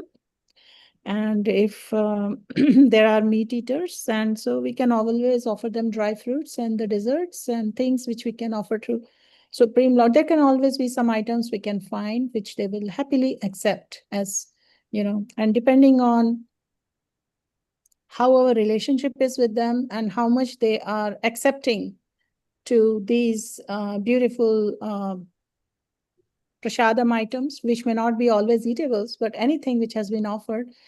So depending on the relationship and situation, we can gradually share blessings of Lord with them. This is such a, like Prabhuji said, very deep topic actually. And you summarized it, Prabhuji, in a very simple, high-level way. So we can constantly meditate on it and apply it in our lives in many practical ways. But I thought, let me quickly mention the prasadam and the prayers. Thank you, David. That's very important. And while you were speaking, there are two things that came to my mind. If you don't mind, I'll elaborate, Sadev Prabhu. First is, don't accept injustice. Always voice as why this should be, and would it be okay if I was to treat you this way from the other party? So that way they will understand that they were just looking at their benefit and using you as a doormat. So don't let that happen. So that's also part of self-awareness. We have to take responsibility. Discipline is not for ourselves, but also help discipline others. And second is, Srila Prabhupada talks about, yes, those who are eating to, abominable things, they are attracted by the blood. It is through the blood that all muscles and everything is born. But the same blood, which is like poison for devotees, transforms into nectar in the form of milk. So when we make milk preparations, and we can make over 1,000 types of milk preparations, they are as delicious and even more delicious because they are of higher taste to others. So those who eat meat, if you give them milk products, they immediately like that. And they won't miss it because it's a higher taste on top of the lower taste that they've been experiencing. And so, that way you can completely eliminate those other urges that they may have.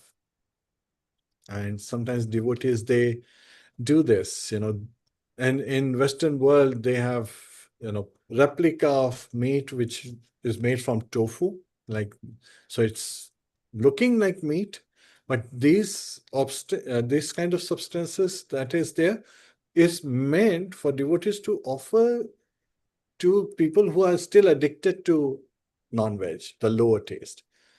They don't take those. They may just to encourage, show them, this is very tasty, right? But if you see paneer, it has a similar texture and all, and much greater qualities and wholesome. So that way, you can offer them milk products, which are going to give them that higher taste, so they don't fall into the lower taste. Yet at the same time, help them realize that what they are taking in this form of sattvic food is enriching to the heart. It is prolonging life, and they are eating happiness. They will become more happy. When they are eating meat and those kind of things, then they are eating fear, anxiety, anger. And those kind of qualities will develop stronger.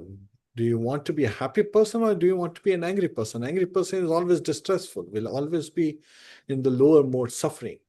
They will never rise to the higher modes of being peaceful and happy at heart. So the more they want to be in a happy state, the more they will take to the higher taste. And once you have taken to the higher taste, you won't never want to go back to the lower taste. So those 2 points I just wanted to elaborate. Hare Krishna. Hare Krishna. Thank you so much, Rupa Devi. We go to His Grace Hamsaduta Prabhu. Please, you may unmute. Hare Krishna, Your Grace. Hare Yeah, Hare Krishna, Krishna. please. Can you accept my respectful obeisances? All glory to Gurudev, all praise to Prabhupada, and all glory to you. First, His Grace Sadev, Prabhu, please, I left you a voice note. If you can listen to it for me, please. Okay. Yes, and I have a question. Your Grace, thank you so much for the wonderful class. I always happy and grateful to listen to you. My question is not related to the class, but I wish you can help me to understand. It's about most of the time I hear about the 3 words. The 3 words. And can you explain to me what is the 3 words? What's the word? I'm not able to understand. The 3 words. I have Oh, this. the 3 words. the 3 Higher, worlds. middle, and Yes, lower. yes. Yes. So there's a tendency in the Shastra to make things simple. So they talk about higher planetary system, which are heavenly planets.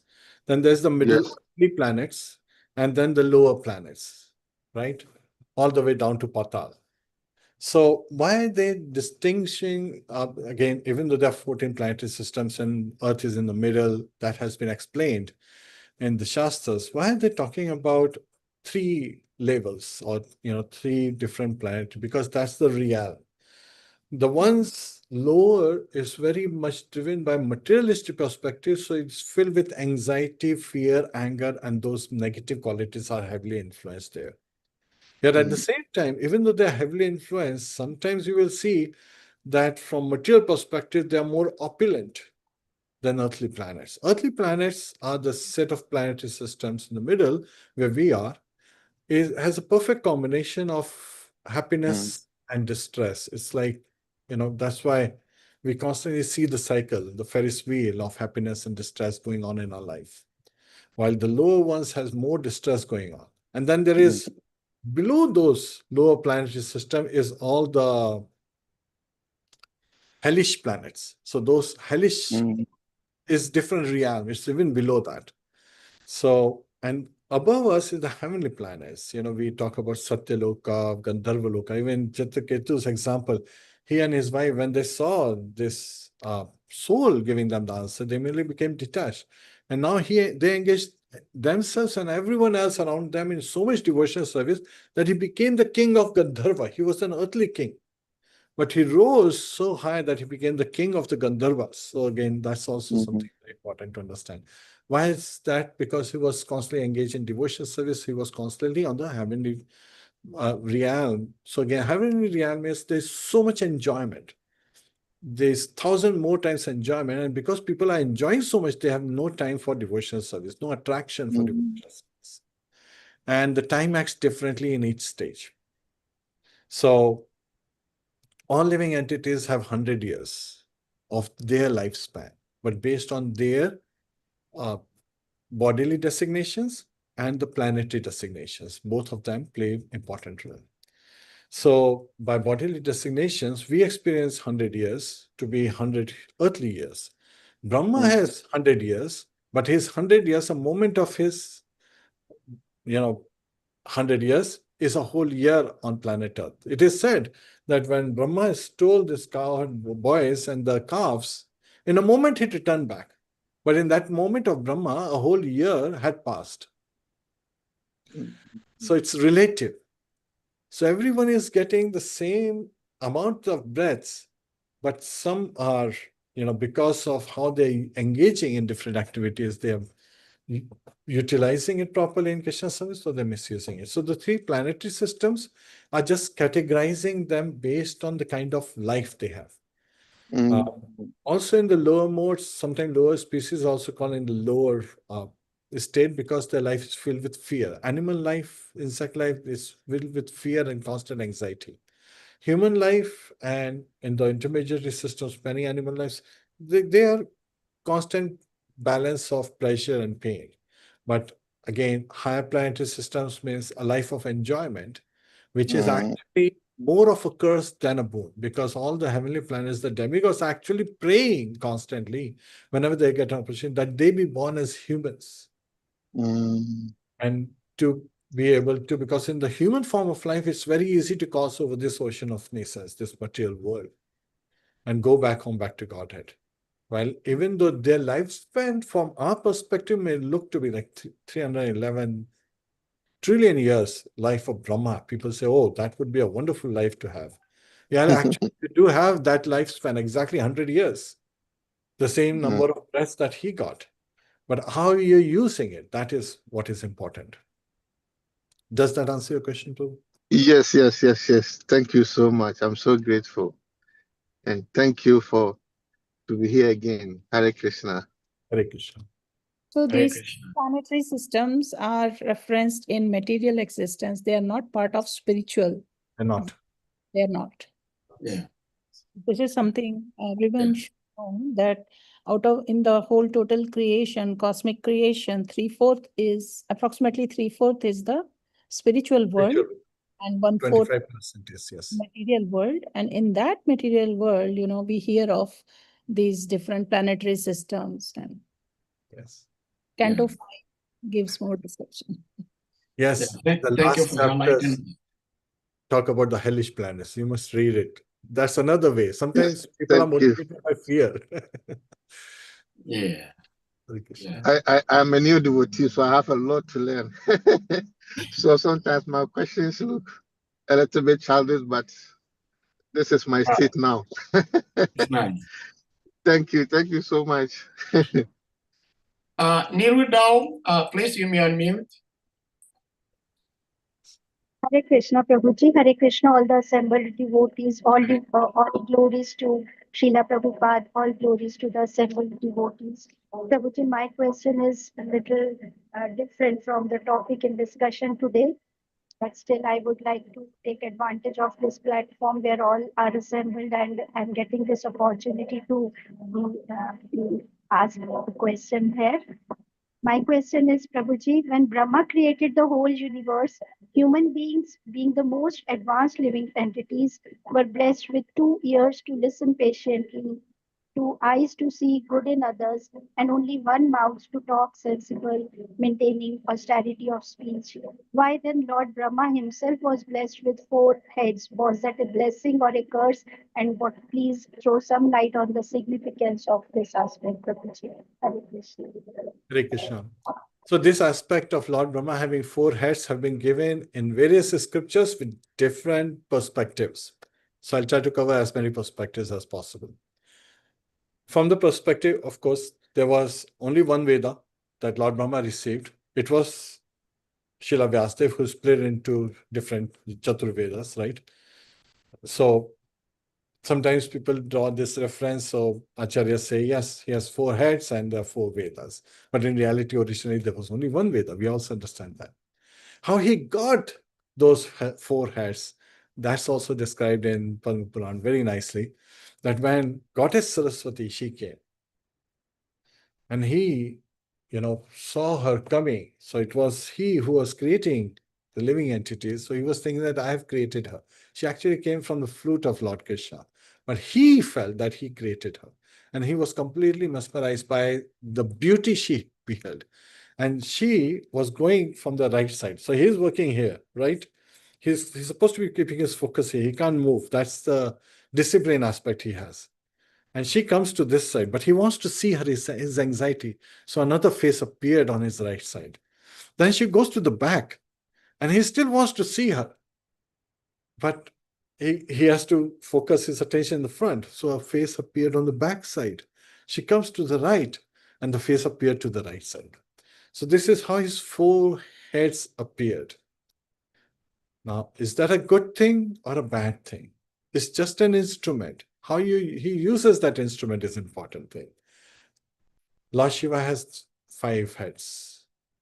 Now, sometimes people get shocked because, wait a minute, Lord Brahma is singing his glories of the Lord with his 4 heads. Lord Shiva is singing his glories with his 5 heads. But just like Ravan, he had 10 heads, but he never showed all his other heads. Lord Shiva doesn't take pride in showing it.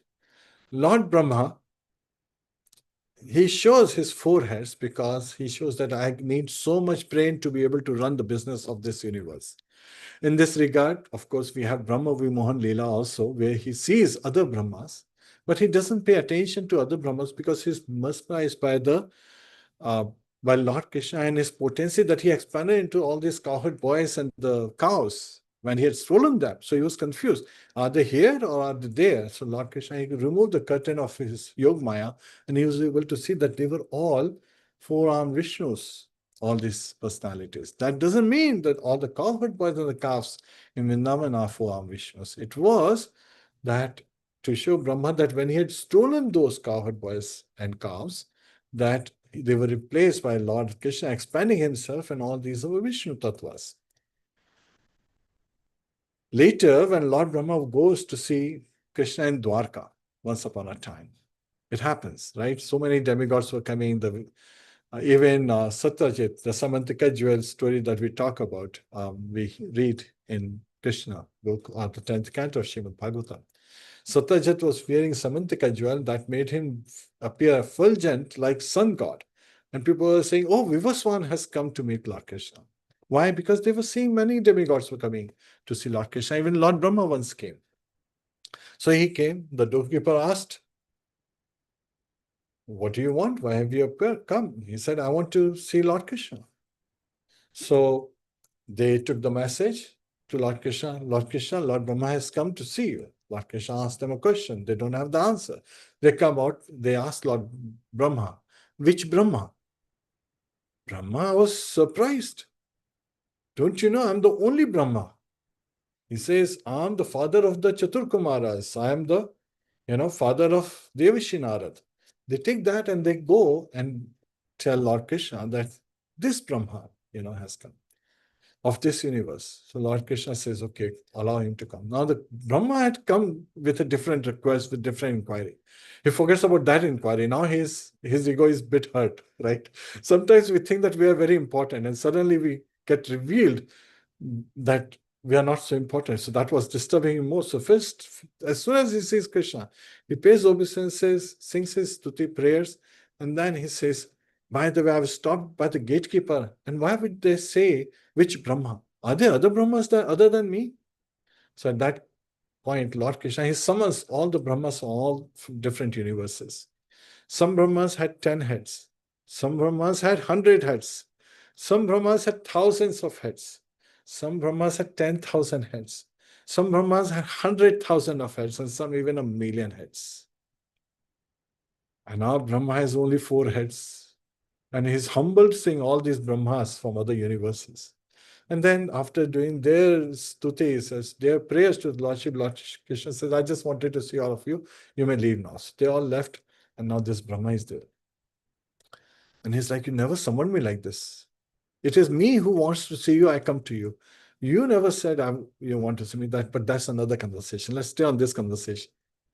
So here, our Lord Brahma has only 4 heads. Because our universe is so small.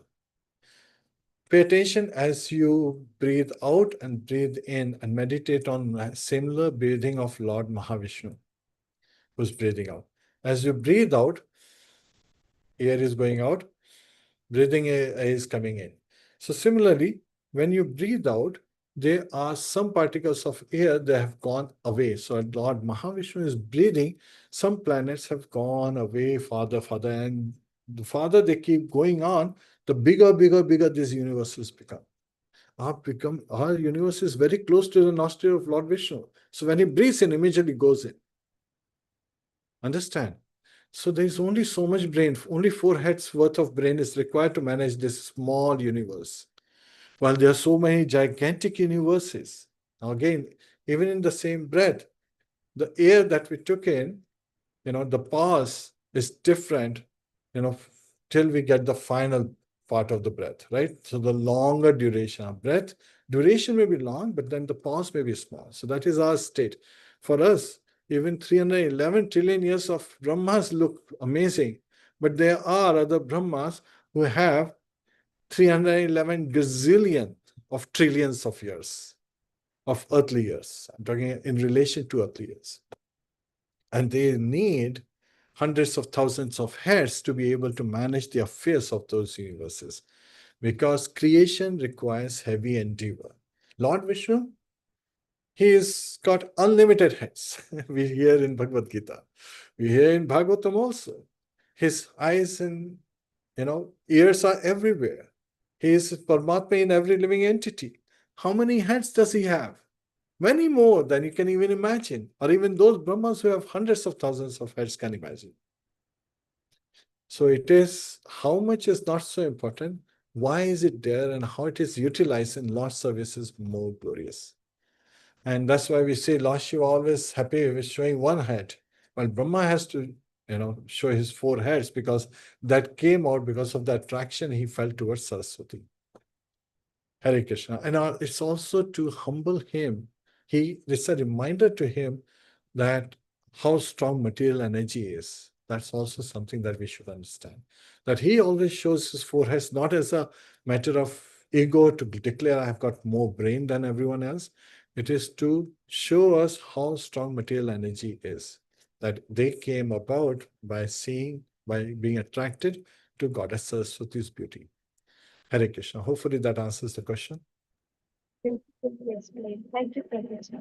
Thank you. Well, Hare Krishna, thank you so much, dear devotees. It seems we've been here a little longer than usual. We truly appreciate your patience and participation in this wonderful Krishna Katha. I think I will hold off my question because of time, but I just wanted to say this, and Shri Jiva TATTVA Prabhu, if you may have something to say in regards to what I'm about to share, please, you may do that. I want to know your question, Prabhu. That is following up with Suman Singh Mataji's question. Mother Ananda Rupa shed some light to her question, which was part of my question I had. And that is, we all know that the lion is the king of the jungle.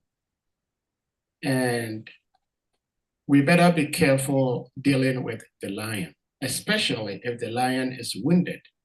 And so if we have people in position of leadership and we have to address whatever to them or before them, then we have to be very careful. But even more careful is when they are wounded, when they feel that their power is being minimized, their ego is off the roof, then it's dangerous. So how can anyone at that point start dealing with this wounded lion with love, like you suggested? When somebody is harsh and you know that the actions of this particular individual is going to result in a very, very harsh, painful lifestyle, either tomorrow or a day after tomorrow. And as a devotee, you do not want to see that person go through such suffering. And so you're trying to do something to prevent him from doing what he's doing, which has a very bleak future. But in an attempt of doing that, you may get devoured. And so I am thinking that in situations like that, if we feel that the situation is so tensed, then the best way to handle it is just to leave the environment and continue to pray. If you have something to share in this regard, please, you may do so. But it's a very, very complex, delicate problem we have in the world in general and in our precious movement in particular. Hare Krishna. Sadhya Prabhu, your answer is very simple for the simple-minded, very difficult for the complex-minded person. So your question is important from the perspective of leadership. That one in the position of leadership has hurt, like a wounded lion, is very difficult to be mended. And if, as a human being, you try to go and put bandage on lion, and lion is just upset, he's gonna just, one single movement, he can kill you. So what we have to understand is that we have to seek power, higher power, which means, and this is where Srila Prabhupada also teaches by his example, many of his disciples followed it when they went out for big distribution. He said that there's a story, a moral story we all read when we were kids, that there was a lion in the jungle, but this lion was killing so many animals that the animals said, you know what, don't kill too many animals. We'll just send one animal to you every day, and you can eat that animal and be restful. So the lion said, okay. So once there was a hare, a rabbit, his turn was there. So he was told to go to the lion. And while going, he was like, I'm going to die today anyway, right? The lion will eat me. Let me have fun. So he, went out and he ate berries and this and that. He did a lot of fun things, eating carrot and jumping around. Finally, he went to the cave and the lion was hungry and, ferocious. He was like starving. He's like, how dare you delay while coming? He just said, it's not my fault. The rabbit said, it's not my fault. I was actually stopped by another lion on my way here. And when he was stopping me, I asked him, who are you? He said, he's the king of the forest. But I know, my lordship, you are the king of the forest. So the lion became angry. Oh, there is another lion in my area. Show me the lion. So the rabbit took him to the well. He said, that lion is in here. So the lion looked down in the well. He sees some water and sees his reflection. So he says, oh, that's another lion. He roars at that lion. And what does he hear? He hears the lion roaring back at him. So he jumps into the well, right? So that is the moral story. Srila Prabhupada put it very nicely when Shamsundar Prabhu, His Grace, Shamsundar Prabhu was doing book distribution. He was doing it at a, very opulent place and very big industrialist office. And there were some people stopping him from going to the main CEO, the president, the main guy. Once he did get an opportunity to go, and he used this teaching from Srila Prabhupada. He said, you know what? There are some great personalities over here. They will not let me see you because they think that they are very important.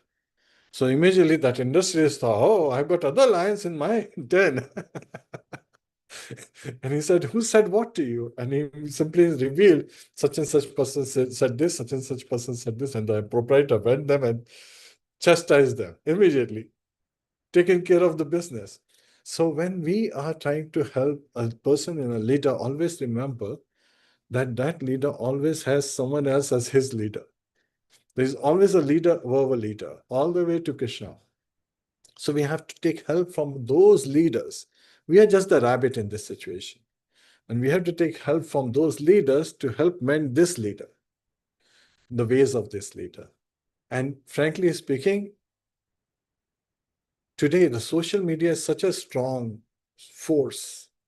And we were looking at some statistics. People who are Krishna conscious in this material world, do you know they're less than 0.0001%?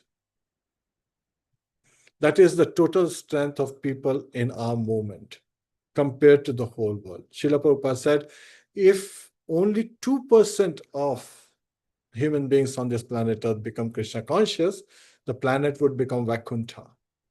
We are 2000% away from that goal. So there is a great opportunity still, and we have to help our leadership realize that when they are in the leadership role, then it is their responsibility to bring people to Krishna. Yet many times the wounded lion, like leaders, they send more people away from Krishna than bringing people to Krishna. So they have to really be watchful. And that is a responsibility. Srila Prabhupada established GBC with this motive, that this goal of 2% of human population would take to Krishna consciousness. And while it's amazing to see that in Srila Prabhupada time, the acceleration that was going on, even though with so many people all around the world taking to Krishna consciousness, the same acceleration is not there. I would say our acceleration at Srila Prabhupada's, when he was present, was 2,000 times to the amount of acceleration we have today. Because we had a leader, one leader who was so amazing, driving everyone. Now we have many leaders, but together, the force has not taken up to the same mood. Hare Krishna. Again, we have to take it with a salt of grain, because we are also in some way or other leadership position. And as parents also, we are leaders. As teachers also, we are leaders. As mentors, as coaches, as preachers, we are leaders. And we have to understand that this goal is long way. But the success criteria is kept very simple. Success criteria, Srila Prabhupada and Srila Bhaktisiddhanta Saraswati Thakur actually established it, that the success of the movement depends only if one devotee can become fully Krishna conscious. If one of all the living entities, of all the human beings on this planet Earth, one human being can become Krishna conscious, then we have attained success. And that devotee, unfortunately, is charity begins at home. Starts with us first.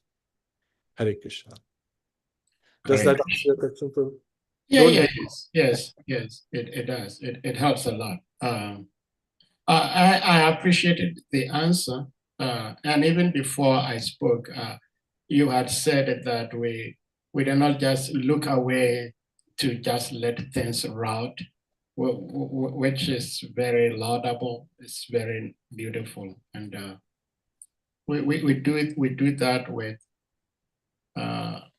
the understanding that it's a matter of service, and we try to do that out of respect, not because we are better than anybody else. But some of us, like myself, my wretched self, it's so difficult for me to see some unearthers perpetrated against a devotee and I just stay silent. That is not me. So, but thank you for the response. Ananda Rupa Devi, please, you may unmute. And I believe, dear devotees, this may be the last interaction, and then after that, we'll bring this to a final closure. So, Mother Ananda Rupa, please, you may unmute. Hare Krishna. Thank you, Sadev Prabhu, for this question. And I have a very short reflection to share on this. So depending on our role, where we fit in, who we are dealing with, and then there are so many resources. Over time, we definitely get more insight, and there is so much stress on trustworthy friendships, relationships, mentorship program. So where I have realized in my, especially spiritual life, otherwise also, in professional life, if one does not have that in their nature and they feel that they're struggling and feeling agitated and cannot tolerate mistreatment to themselves or to others, few things become clear over course of time. So we should understand the karmas are doing their work, yet we should not just sit back and observe or just watch injustice or mistreatment. To a certain degree, we should raise our voice, and we should definitely consult those who have authority or who we can trust. They can guide us appropriately. And not that you are not aware of all this. I'm just speaking aloud and for benefit of those who have several such scenarios surfacing in their memories. That happens when someone asks any questions. Many of us already have some insight and experience about it. So I thought I will share my reflections. So if we are dealing with someone who is in a leadership role or position of authority and there is something toxic in that environment, something interesting actually, I have been reading that devotional service and management around that is also in 3 modes often. In goodness, that means devotees are practicing devotional service in ignorance, passion, goodness. Yes, that is true. So why do we have such devotees in such leadership positions where we see some injustice or their behavior or the way they are managing things may not be conducive for spiritual progress of some? And so what I learned over time was we have to tolerate, right? Our life is not a bed of roses. So not everyone is gifted with the best relationships everywhere. And so we learn, we watch, and we participate or we respond rather than reacting. We wait for the right time. And so these are some of the things I just wanted again to come into our talk. It's really helpful for me as well as I speak aloud because we get challenged day to day, even within our close relationships, outside with friends or with devotees and, authorities. And so I have seen we cultivate spiritual intelligence over time as we grow spiritually. And we learn to wait and observe and identify. And like I mentioned earlier, we sit back and let, how we hear, let go and let God. So something like that. For certain things, we have to be in that mode. For certain things, we just accept and move on, go with the flow. For certain things, we have a role, we have a position, or we have a say, and we can not exactly interfere, but we can help with the conflict resolution or something like that. That's all. Thank you so much. Hare Hare Krishna. Krishna. Thank you. Could I expand it a little bit? Sure, yes, Prabhuji. Srila Prabhupada, he actually tried spreading Krishna consciousness in India like a major movement twice. Both time it failed. Third time, he focused on, he could have given up, but he said, you know what? My Guru Maharaj said that he had already written Bhagavad Gita at that time. He had a manuscript, but he was refining it again. But he focused on Srimad Bhagavatam. When the first canto was there, he got the Srimad Bhagavatam and then he presented it to his god brothers. And many of the god brothers, Srila Prabhupada was not in a leadership position among his god brothers. And his god brothers were saying, you are going to West, this is so bad. This is not a sannyasi behavior. This is a fallen state. And they were, saying many things which are very hurtful. Srila Prabhupada said, this Bhagavatam is going to West. Could you please bless the Bhagavatam? So they said, Bhagavatam is already a blessing to the humanity. That's what it says. Bhagavatam itself, one of the shlokas says, Krishna Sodhamo Paddate Dharma Jnana Adhivisa Kalo Nashta Drishamesha Pranako Adhunirta. So this Bhagavatam is like a rising sun that will ward away the darkness which has come after Lord Krishna went back to his abode with Dharma, the religion, Gyan, Adi, and so all the good qualities of this world.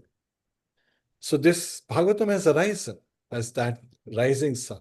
So of course, they all blessed Bhagavatam. Now after Bhagavatam was blessed by all his god brothers and senior leaders back in Gaudiya, Sampradaya, he held those Bhagavatams, in the first canto, the 3 books, in his hand. He said, since somebody has to carry this Bhagavatam, I'm carrying them to the Western world. Could you bless me? So he tricked them into blessing him because now they have to bless because Bhagavatam is reaching the Western world, but there has to be a media. And Prabhupada is showing that he's just an instrument. He's not showing that he's the author. He's not showing. So again, sometimes We have to find better ways. And devotees are blessed by Krishna to be blessed with so many different ways that they can engage in Krishna's service that will surpass all levels of relationship. So all we have to do is we have to just carry out our service. And as Lord Brahma himself says, Tatte anukampam susamikshanano bhanjan evatma kritam vipak yadvad vapurve vidham namaste jivetya mukti pade sadhaya bhak. So what does a son have to do to get his father's wealth? Just have to be there, just to sustain itself as per father's wish. So we have to just act as Lord Krishna desires, and automatically we will attain our goal. Those leaders are leading everyone else. They are responsible for leading everyone else to that goal. But that should not distract us. That should not become blind follower, us of blind followers. We should continue to do our duties to the best of our abilities, because all these abilities, Parisham Nisha, they have come from Krishna. Hare Krishna, Prabhu. Back to you. Well, Hare Krishna, thank you so much, Prabhuji and assembled Vaishnavi devotees. We thank you all for your participation and your patience to stay in here for all this time. And more importantly, your rapt attention to this wonderful Krishna Katha. It's great, Sri Jiva TATTVA Prabhu. We can't thank you enough for rendering this service every month in and out with the devotees. Today is Friday, so we humbly pray to the Parampara to help protect, guide, and guard us through the weekend so that we all can gather together again next week, starting Monday, another busy week. So we may have the opportunity to hear more about Krishna and his transcendental devotees, and also use that as an opportunity to have this wonderful Sadhu Sangha. So on that note, we're going to humbly request all the devotees to kindly unmute yourselves, and we all chant Hare Krishna Mahamantra to express our deepest appreciation to our revered speaker, His Grace Jiva TATTVA, for sharing his love and wisdom with us all today. Jai. Hare Krishna, Hare Krishna, Hare Krishna, Krishna, Hare Krishna, Hare, Hare Hare Hare, Rama, Hare Hare Rama, Rama, Hare Rama, Rama Rama, Hare Hare, Rama, Hare Hare, Mancha Kalpa Panchakapatra, Taripyata, Kripa Kripa Sindhuyata, Jana Jana Pavanibhyo, Vaishnavabhyo, Namo Namaha. Ananta Koti Vaishnava Vrinda Ki Jai. All glories to His Grace, Jiva TATTVA Prabhu Ki Jai. All glories to Jagat Guru Srila Prabhupada Ki Jai. All glories to Ki Jai. Hare Krishna. Hare Krishna. Devotees, we thank you all. May you all have a blissful Krishna conscious weekend.